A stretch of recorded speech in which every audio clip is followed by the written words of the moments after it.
Now there is another document. In different places, it may be called different words, such as the closing disclosure, the settlement statement. I learned to say HUD One a long time ago because it is a document that is issued by the Housing and Urban Development right here in the United States of America. The HUD is talking about what are the charges and fees that are associated with the sale. It is put inside the four corners of this document, and that document tells everyone what the entire transaction is comprised of prior to the closing date. That way it's just not sprung on you in the day of closing. Oh, here's a document, sign these. No.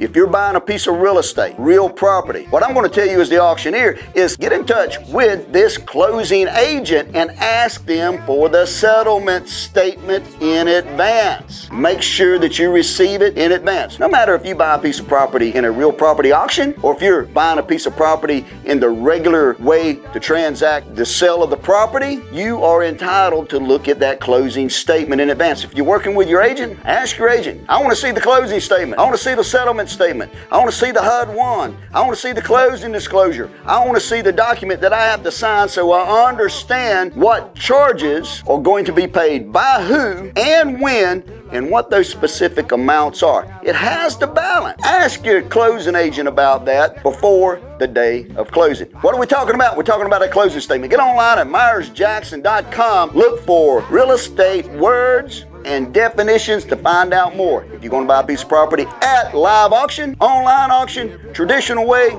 using a realtor, this is something that happens in almost every transaction across America. You need to find out more. I'm the auctioneer, people like it that way.